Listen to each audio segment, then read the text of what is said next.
கிறிஸ்து இயேசுவினாலே ஜெயம் கொடுக்கிற பிதாவாகிய தேவனை தோத்தரிக்கிறேன். இந்த நாளிலும் உங்களோடு தேவனுடைய வார்த்தைகளை பிரசங்கிப்பதற்கு ஆண்டவர் கொடுத்த கிருபைகளுக்காய் ஆண்டவருக்கு நன்றி செலுத்துகிறேன். நாம் ஜெபித்து ஆண்டவருடைய வார்த்தைக்கு நேராக கடந்து செல்வோம்.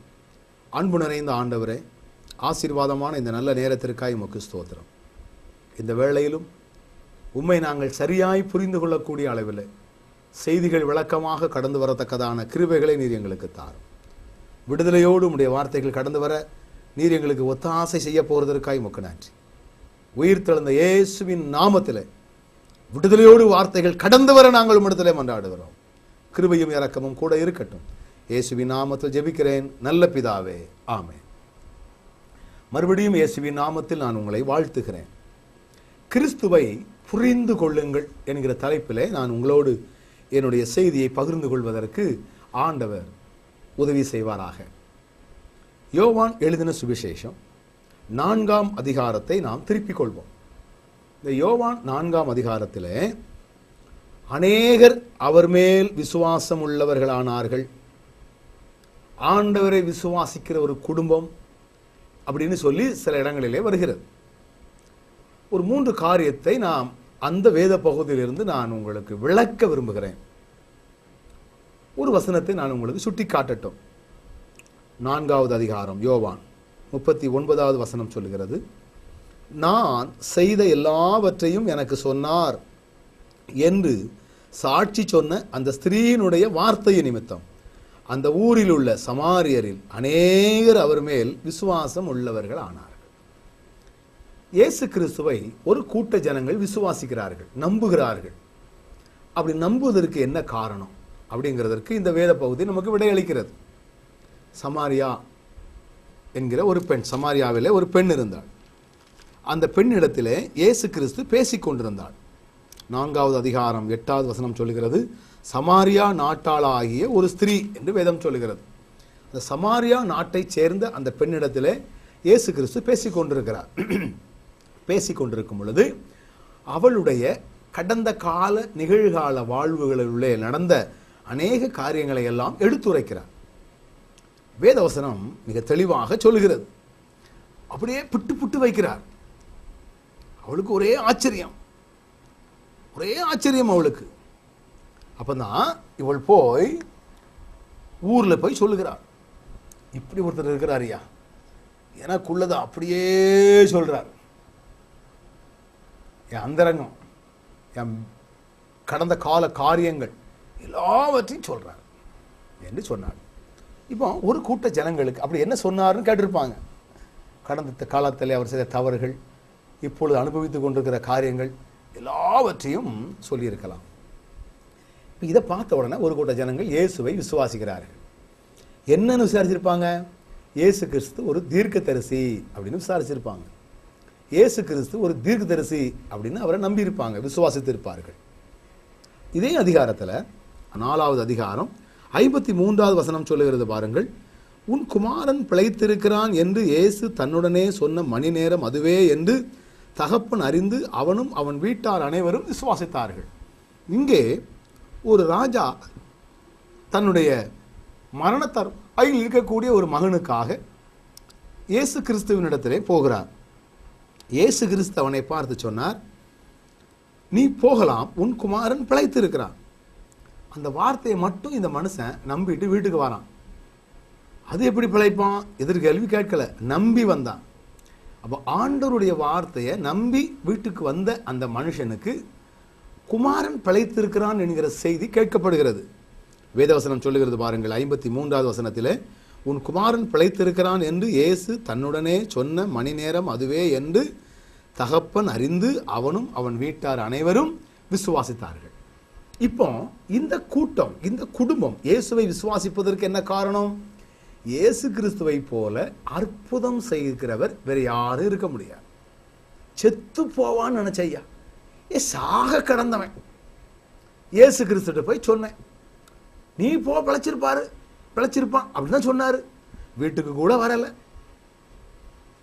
அப்போ ஆண்டவருடைய வல்லமையை பாருங்க ஐயா, என்ன மகத்துவமானது.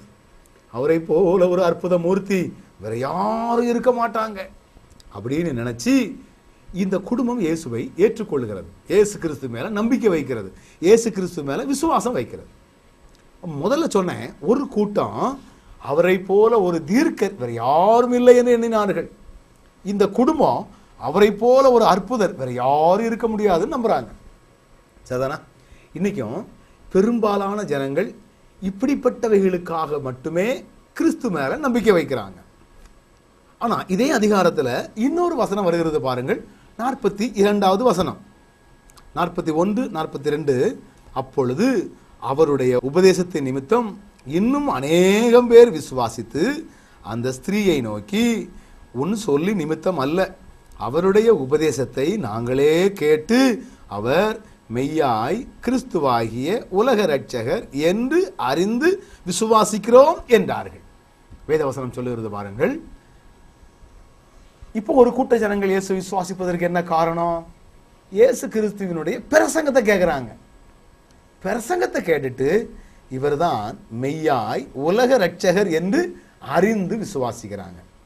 இவர்கள் இயேசு கிறிஸ்துவை தீர்க்கதரிசின்னு விசுவாசிக்கல, இவர்கள் இயேசு கிறிஸ்துவை அற்புதம் செய்கிறவர் என்று விசுவாசிக்கல, மாறாக உலக இரட்சகர் என்று அறிந்து விசுவாசித்தார்கள் என்று வேதவசனம் சொல்லுகிறது. என கண்பானவர்களே, நீங்கள் இயேசு கிறிஸ்துவை எப்படி நம்புகிறீர்கள், விசுவாசிக்கிறீங்க? இதுதான் என்னுடைய கேள்வி. இன்னைக்கு நிறைய பேர் அவர் அற்புதம் செய்கிறவர், அவர் ஒரு தீர்க்கதரிசி, அவற்றை கேட்டதெல்லாம் கிடைக்கும், இதை மட்டும் தான் நம்ம மனசுக்குள்ள நினைச்சுக்கிட்டு இருக்கிறோம். இன்னொரு வசனத்தை சுட்டி காட்டுகிறேன். 1 யோவான் 4வது அதிகாரம் 14வது வசனம் சொல்லுகிறது பாருங்கள்.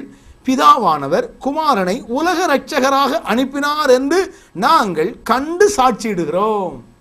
பாத்தீங்களா? பிதாவானவர் குமாரனை உலக இரட்சகராக அனுப்பினார் என்று கண்டு சாட்சியிடுகிறோம். இப்ப இயேசு கிறிஸ்துவை ஒரு மனிதன் இரட்சகராக புரிந்து கொள்ள வேண்டும்.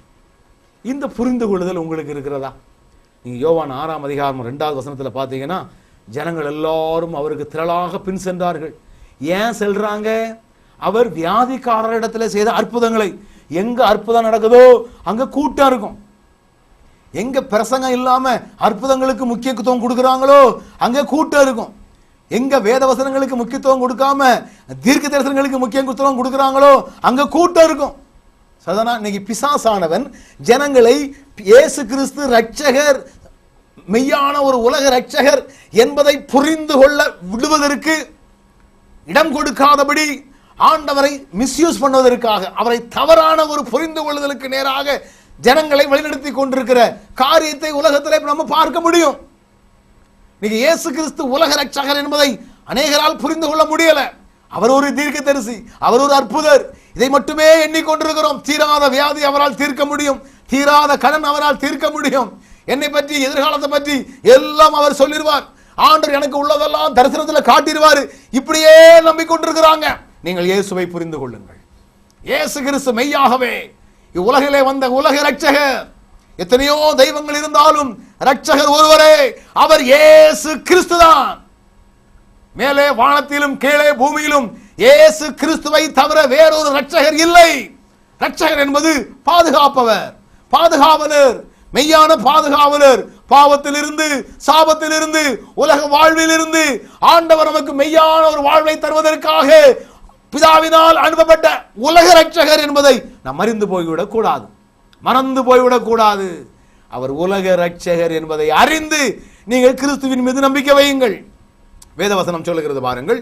யோவான் 6ஆம் அதிகாரம் 15வது வசனத்திலே, ஆதலால் அவர்கள் வந்து தம்மை ராஜாவாக்கும்படி பிடித்து கொண்டு போக மனதாய் இருக்கிறார்கள் என்று இயேசு அறிந்து மறுபடியும் விலகி தனியே மலையின் மேல் ஏறினார். ஒரு கூட்ட ஜனங்கள் அவர் போட்ட சாப்பாட்டுக்காக, அவர் விடுவித்த விடுதலை, வியாதியினுடைய விடுதலைக்காக அவர் ராஜாவாக்கிறோம்னு நினைச்சாங்க. ஆண்டவரோ எண்ணத்தை பார்த்தார். வெறும் உலக ஆசீர்வாதங்களுக்காக, உலகத்தினுடைய தேவைக்காக, உலக சாப்பாட்டுக்காக நீ என்னை நம்புவே என்றால், என் பின்னால வருவாய் என்றால், அதை ஆண்டவர் விரும்பல. அவரை புரிந்து கொள்ளுங்கள். அவரை புரிந்து கொண்டு ஒரு மனிதன் புரிந்து கொள்வானே என்றால் அவருக்காக என்ன கிடைக்கும் அப்படிங்கிறது இல்ல, என்ன செய்வேன் அவருக்காக, ஆண்டவருக்காக நான் என்ன செய்வேன் என்கிற எண்ணத்தை நம்மால் உருவாக்கி கொள்ள முடியுமே. ஆண்டவர் எத்தனை பாக்கியம் உள்ளவர். ஆண்டவரே, மூலமாய் நாங்கள் சரியாக நீர் யார் என்பதை நாங்கள் புரிந்து செயல்படத்தக்கதான கிருபைகளை எங்களுக்கு தாரும். ஆண்டவரே, கிருபைகளை எங்களுக்கு தாரும்.